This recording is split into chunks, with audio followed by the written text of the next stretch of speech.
everybody. Hello, hello, hello. I hope you all are having a wonderful Sunday morning. My name is Patrick Stewart, as always, and I'm going to be your host today for another long Sunday episode of Taoism Lessons. If you're wondering what is Taoism, Taoism is an ancient Chinese philosophy made about 2,500 years ago by a legendary figure named Lao Tzu. Lao Tzu was a librarian in the court, and then he decided to take off. He was done with the world, so he got on a water buffalo and was riding out into the sunset to live off his life, and was stopped by a border guard to write down some wisdom. And what he made was this book. This is the Tao Te Ching. It's been translated into hundreds of languages over the last several thousand years. Until one day, a gentleman by the name of Ding Ming-Dao wrote this book, 365 Tao. And it talks about how to apply Taoist lessons to a more modern life.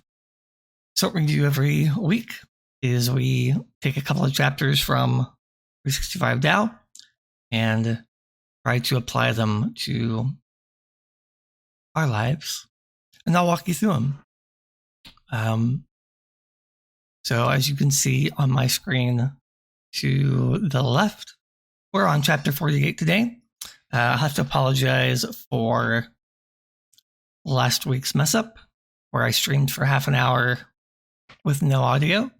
So I'm very certain that I'm broadcasting audio this time. Did a couple of tests before we went live, and here we are. Before we get into the text, just as a reminder, this video is brought to you by the Taoist Online, which is an organization I created and write for. We publish a wide range of articles, spiritual, philosophical, and obviously religious, on a website named medium.com. You can find all of our articles there. We post every single day. Some are free, some are paywalled, at the Taoist.online. And Taoist is spelled with a T for a lot of reasons, but it is spelled with a T. So, join us there every day. All right, so here we go. Chapter 48. Knowledge. Life is beauty, terror, knowledge. A crucial part of following Tao is seeking knowledge.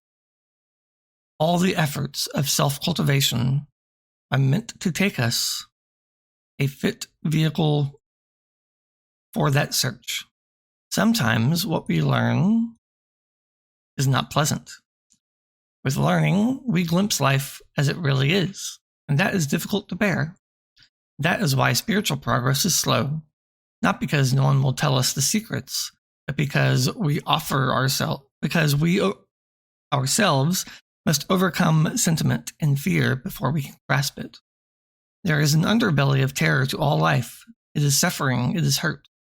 Deep within all of us are intense fears that have left few of us whole. Life's terrors haunt us, attack us, leave ugly cuts. To buffer ourselves, we dwell on beauty. We collect things. We fall in love. We desperately try to make something last in our lives. We take beauty as the only worthwhile thing in existence, but it cannot veil cursing, violence, randomness, and injustice. Only knowledge removes this fear. If we were shown the whole truth, we could not stand it. Both lovely and horrible details makes us human. And when knowledge threatens to show us our follies, we may realize that we are not yet ready to leave them behind. Then the veil closes again, and we sit meditating before it, trying to prepare ourselves for the moment when we dare to part the curtain completely. Indeed. So, knowledge. I think in some Taoist texts, there is a misconception that knowledge is inherently bad, right? I hear it a lot, actually, especially from new people, where especially there's some passages in a different text named Zhuangzi, where he kind of rails against knowledge for knowledge's sake, like useless knowledge. Knowledge of different areas that it's just not going to matter, right? You're just filling your head and kind of using your knowledge to beat people up. In this chapter, they're looking more about, the knowledge of good and evil, right? Right and wrong. And that there's always a downside to every upside. For everything you learn, the thing that you learn can now be used against you, right? Or used against everyone. And that it comes with both, and it has to come with both, right? You can't have fear without being happy. You can't be angry without being joyful. Which is where he says down here at the bottom of this page, both lovely and horrible details make us human. And when knowledge threatens to show us our follies, we may realize that we are not yet ready to leave them behind. So it's this understanding that both sides exist and that you can't have one without the other. That's when our eyes really are open, right? So it's not that knowledge is inherently wrong, and knowledge isn't destined to just bring you good or bad, if there are such things. Knowledge brings both, and that's what makes us who we are, right? It's what makes us whole. I get asked questions a lot in my writing about negative emotions. What does Taoism say about depression? And my answer is always, well, it makes you human, right? You are who you are, and you can't change that. And to try and deny ourselves negative emotions is to deny our human existence. Trying to make you some robot isn't going to work. I mean, maybe, I don't know, maybe it works for you. Maybe that's your path forward. It doesn't work for me. And most of the people I've ever talked to, we get sad and happy and angry and depressed and anxious. That's just how we're built. It's how we evolved. Our human bodies develop these skills to keep us alive and keep us safe. And we can't get rid of them that easy. I don't think we can get rid of them at all. But you can control how you deal with them. And you can control how you hold on to them and how you let go, ultimately. So the knowledge of that you're human, and the knowledge that once you understand that these emotions are always going to come and that you can let them go and pass them appropriately, that is when you really start to open your eyes on the possibilities of what can be done. All right. Chapter 49. Death. Death is the opposite of time. We give death metaphors, we cloak it in meaning and make up stories about what will happen to us, but we don't really know. When a person dies, we cannot see beyond the corpse. We speculate on reincarnation or talk in terms of eternity, but death is opaque to us, a mystery. In its realm, time ceases to have meaning. All laws of physics become irrelevant. Death is the opposite of time. What dies? Is anything actually destroyed? Certainly not the body, which falls into its constituent parts of water and chemicals. That is mere transformation, not destruction. But of the mind, does it cease to function, or does it make a transition into another existence? We don't know for sure, and few can come up with anything conclusive. What dies? Nothing of the person dies in the sense that the constituent parts are totally blasted from all existence. What dies is merely the identity, the identification of a collection of parts that we call a person. Each one of us is a role, like some shaman wearing layers of robes with innumerable fetishes of meaning. Only the clothes and decorations fall. What dies is only our human meaning. There is still someone naked underneath. Once we understand who that someone is, death no longer bothers, nor does time bothers us, nor does time. All right. This is a big one. I get asked this sometimes, what does Taoism think of the afterlife? And I would say that most Taoist texts don't care. In fact, I once heard a story. I think it was the Buddha was asked, what happens after you die? And the Buddha basically, and I'm paraphrasing, was like, I don't care. Who cares? Like, you're dead. Like, whatever is going to happen is going to happen, and there's no point discussing it or thinking about it. And that just is what it is. And that's, how I think Taoists kind of take the afterlife, or at least the philosophical kind. That's how I take it. Here, we spend all this time trying to explain what happens after we die, and then the chapter goes on to kind of explain, well, what does that even mean? Is it, what are you talking about? Are you talking about your body? Well, no, that gets absorbed back into its parts and chemicals and back into the ground, and the cycle continues forever. Even star formation and death and formation again, and energy is never lost, right? Energy can only be in shape, as scientists say. So, but what about your consciousness?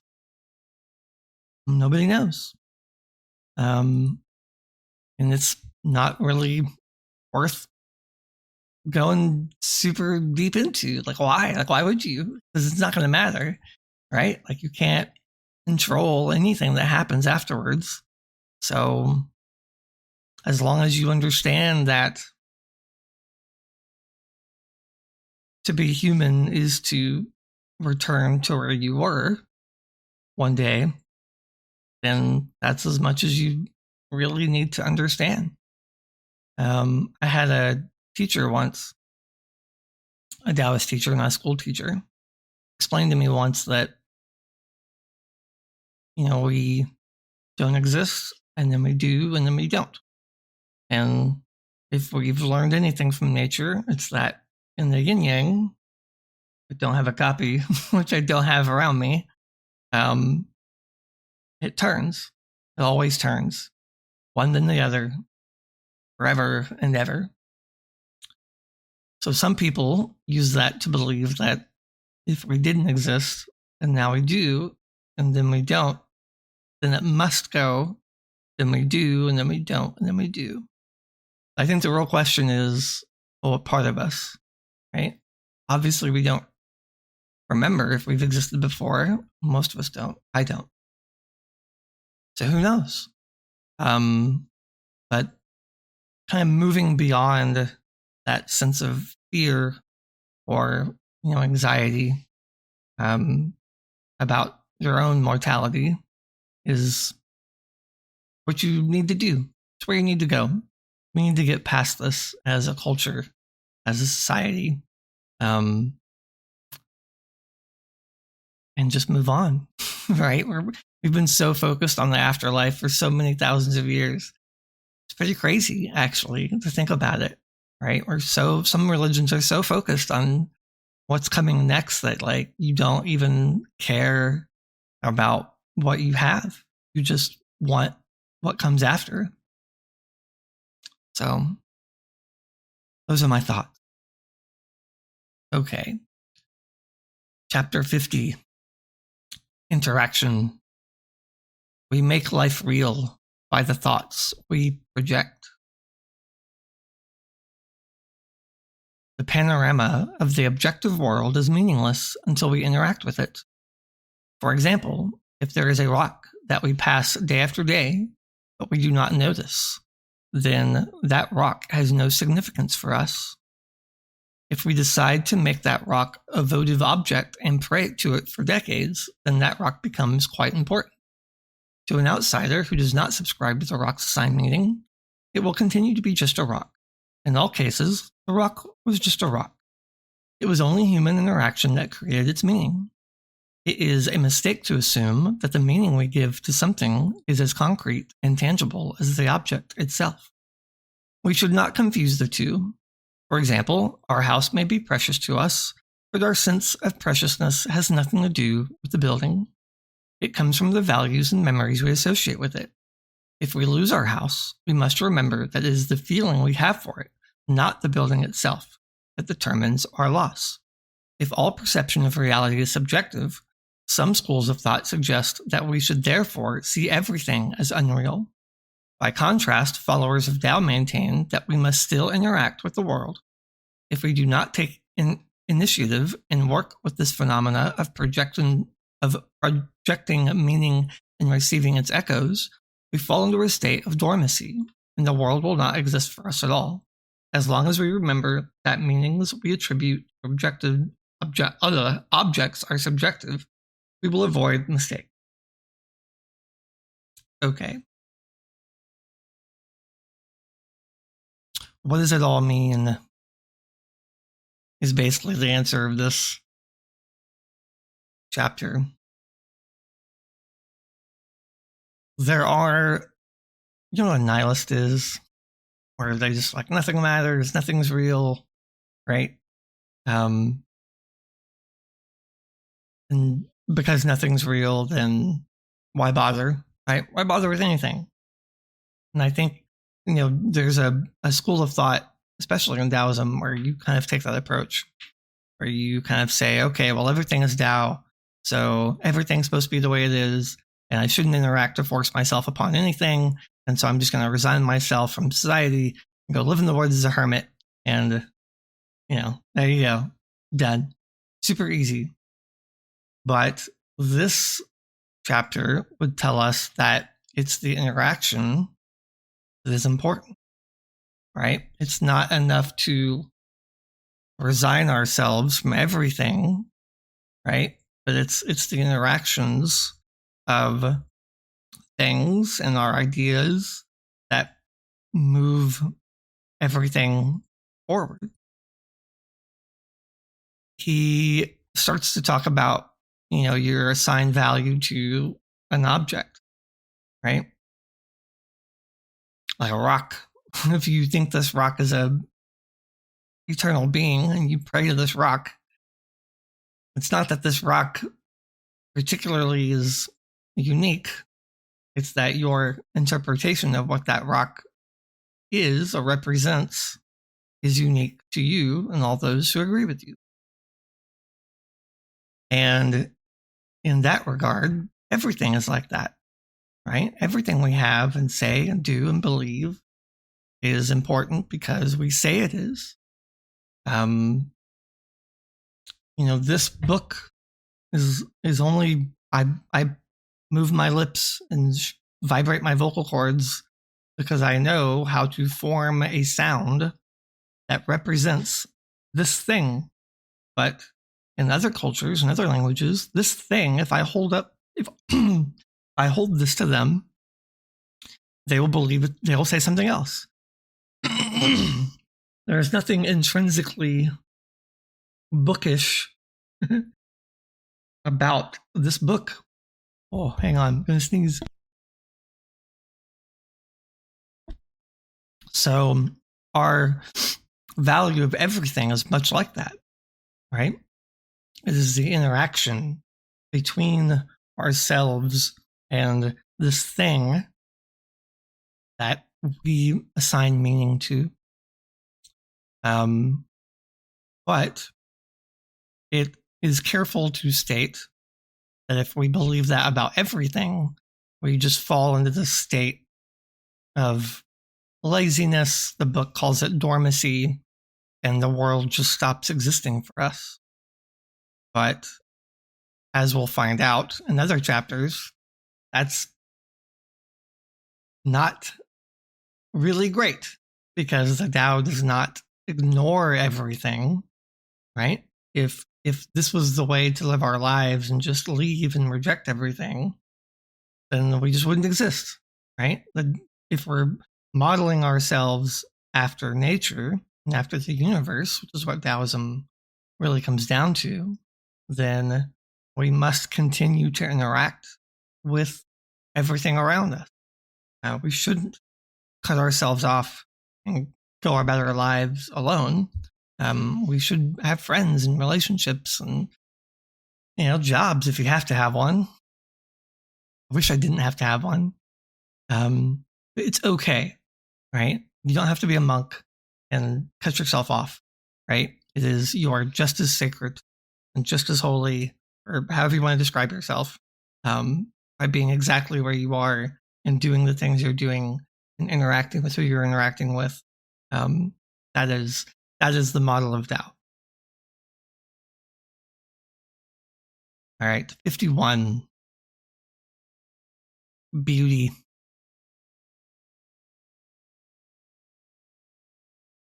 Lavender roses, incarnate fragrance, precisely priestly hue of dawn, spirit unfolding. Even on the road to hell, flowers can make you smile. They are fragile, ephemeral, uncompromising. No one can alter their nature. True, you can easily destroy them, but you will not gain anything.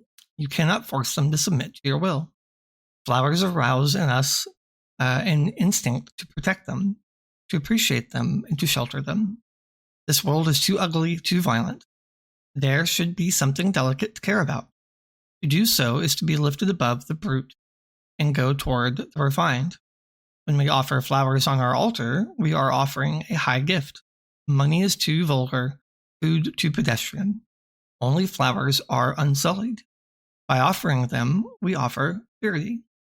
The tenderness of flowers arouses mercy, compassion, and understanding. If that beauty is delicate, so much the better. Life itself is fleeting. We should take time to appreciate beauty in the midst of temporality. Yes, temporality. All things are temporary, guys. All things.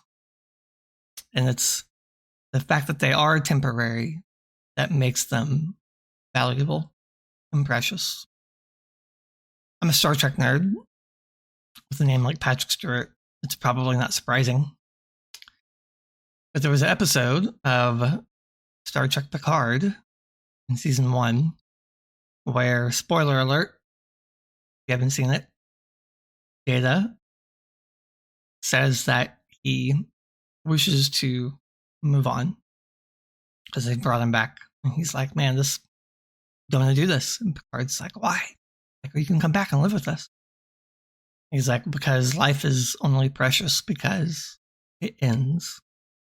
And if I never end, then what value was everything I experienced? And so in this chapter, they talk about a flower, right? Even in the worst of times, you can look down, find the flower, and admire its preciousness, its beauty. We can offer it up because it's pure. It's the way nature designed it, exactly the way nature designed it. And to remember these things in a time of great turmoil is good, valuable, is helpful. It's important to understand that sometimes being delicate is chosen over being forceful. Again, the yin over the yang, and then the yang over the yin sometimes. And I love the ending, the end chapter, the end paragraph here. The tenderness of flowers arouses mercy, compassion, and understanding. If that beauty is delicate, so much the better. Life itself is fleeting. We should take the time to appreciate beauty in the midst of temporality. We should. It's important. I think it helps us appreciate what we have, who we are, where we are. That we woke up today is a gift, because there are lots of people who didn't. Just remember that. If you woke up today and you're thinking, man, I've got all this stuff to do, and you're an American, Thanksgiving is coming up this week, and all this food to do, and family coming over, and all this stuff, just be thankful that you are here. And just let it be there. Just let that be enough.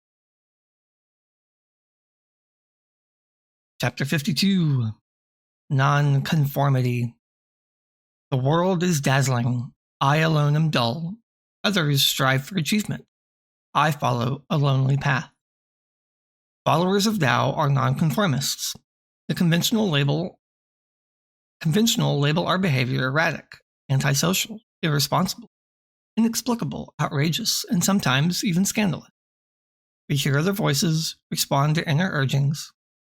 We have no interest in the social norm. We only care about following Tao. It does not matter if one can understand us, or we are nurtured by something most people do not sense.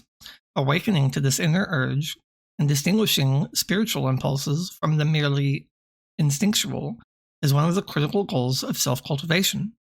We all have many voices, personalities, ambitions, and tendencies within ourselves. The ability to distinguish between them and the ability to silence all the voices save for Tao's is imperative if one is to reach the state of being. Once one is in touch with the true Tao, there are no doubts, and the murmuring of others cannot have any effect. One is as comforted as a child at its mother's breast. The more one walks in Tao, the more one is interested in self-perfection. All that matters is constant cultivation to be with Tao. This is a lonely path. There are others who follow Tao, but it is not always possible to meet them. That is why it takes both enough to hear the call and strong enough to walk the solitary path. So remember earlier when we were talking about it's okay to be around people? Like you don't have to cut yourself off. Well, sometimes you are going to cut yourself off. Like sometimes you will be alone. That's just a fact of life. Doesn't mean you should be that way all the time, but to self-cultivate for a Taoist is to align yourself with Tao, to live in a natural, spiritual place all the time, forever. And that means that sometimes you need to shut out all the other voices and listen to your voice more than anybody else's. So that does make you kind of strange. If we look at it from a societal point of view, society says we're supposed to share everything all the time with everyone. And I woke up today and I had this for breakfast and better take a picture of that and post it on Insta. Or, I learned this crazy dance, better make a TikTok of it. Or, even writers, right? I fall into this trap. Like, oh man, I had this cool idea. Better write a 5-page paper about it and post that online. No, sometimes you need to just be with your thoughts and to cultivate and to think and to really feel the alignment follow. It's, I've been, my Taoist teacher, who, by the way, you should check out his YouTube channel, George Thompson. He's been teaching me what's called Taoist true breathing, which is a type of breathing during meditation, And the way you perform it is by slowing down your breath to a point where you can't feel it coming out of your nose. You keep your mouth closed and you literally can't feel the pressure coming in and out. You use lots of belly breathing. It's all belly breathing, actually. And after about 5 or 10 minutes of this, you can reach a fairly euphoric state, and all the distractions fall away, and all the things that are important kind of rise to the surface of your mind. And you start to self-cultivate your thoughts and who you are and your chi and your energy. But that makes you kind of strange. When you tell people that, they're going to laugh at you. My teacher has this lesson where he wants us to go practice our qigong in public in a park, knowing that we'll be stared at, right? Knowing that silliness, that embarrassment, a lot of that is society kind of pushing back against your inner nature. And by connecting with who we really are and kind of unshackling ourselves from this desire to look a certain way or feel a certain way or behave a certain way, we will appear erratic, irresponsible, outrageous, scandalous sometimes, depending on what you're doing, I guess. And that's just how it is. I remember growing up in the Christian church, and they would teach you that if you're doing it right, you're being persecuted, right? And there's truth to that. There's truth to that for basically any religion,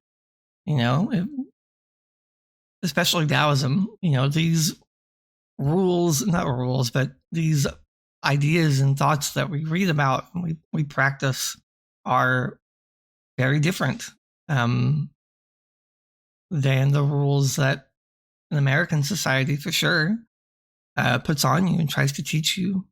And as you grow up, those societal rules only get more. There's more pressure and more rules on how you're supposed to act as a middle-aged person or an old person or a father or a son or whatever. It only gets harder as you go. And so being able to uncouple yourself from these ideas and stay true to your inner Tao and to self-cultivate constantly, that is the way forward. That is to follow nature. Dogs aren't embarrassed. I don't think. It doesn't look like they are. My dogs are nuts all the time. And, they get into the trash can and they may feel sad, but I don't think they, walk around the house and be like, man, I feel fat today. Right? Like, I don't think that's how dogs think. I think they live in the moment, as they should. And as most animals do, if not all of them. It's just us with our fat brains that we've concocted these ideas of, how we should speak and act. And but if you're following Tao and following your true nature, you're going to be a nonconformist. And that's okay. You're supposed to be.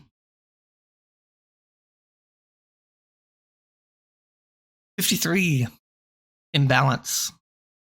Sleepless nights, diet, mind, conditions. Hold the possibility of correction. Whenever you feel out of sorts, or cannot sleep, or find it hard to work and think, you are separated from Tao. If you want to get back in touch with it, you ask yourself 3 questions. Am I eating right? Is my mind tamed? Is my world safe? It is not facetious to look at the way you eat whenever you feel out of step with your life. Many problems can be alleviated by feeling better physically.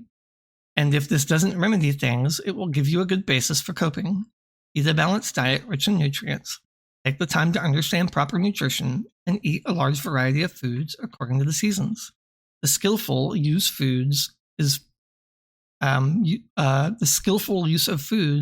is far superior to medicine. Next, it is the difficult mind that seems to have its own interests, habits, and excesses. The only way to counter this is to guard against worry, stress, intellectualism, scheming, and desires. This can only happen through a strong philosophical grounding and by methodical meditation. Finally, environmental factors such as weather, natural and man-made disasters, and socioeconomic problems can break our unity with Tao. To cope with this, gain as much control over your environment as possible. Keep your home a haven, have control over your workplace, and be independent enough to face emergencies. It is inevitable that one will fall in and out of Tao. The wise arrange their lives so that they can always return to balance. Yes. Imbalance. Sometimes you're going to be imbalanced. Sometimes you are going to move from balance to imbalance and back to balance. Just like the yin yang. It always turns. It's always in motion. And that's okay.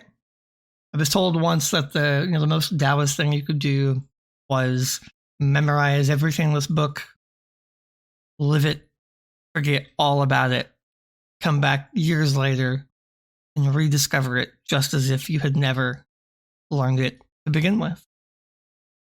Balance to imbalance, internalizing self-cultivation. And I promise when you come back to this, or when you come back to your teachings, you'll find new things and you'll read it differently and you'll have a different understanding. And that's because everything changes all the time. It's constantly changing. The only consistency is inconsistency, as I've been told. And that's okay. Specifically in this chapter, it talks about food, where you're, sometimes you're going to eat well and it's healthy for you and you should aim to be healthy and you should eat a variety of foods. And then sometimes you're going to eat cake. Sometimes you just want to have a chili dog, or a steak. And that's okay too, right? All things in moderation, as they say. You can ground yourself in the idea of balance, and you can ground yourself in the idea that you can come back, that you can fall away and then you come back. I remember, going back to my upbringing, we were taught in church that made you a bad Christian. We were taught that. I don't know if you guys were, but yeah, like a hot, cold, on again, off again person who went to church and he doesn't, he only goes on Easter and Christmas and he comes back and they just didn't want you there. If you did that, oh, you're not you don't really believe, you're And, here we learn the exact opposite, that is completely natural to fall in and out of favor with everything. Sometimes you're going to like it. Sometimes you're not. Sometimes you're going to eat carrots.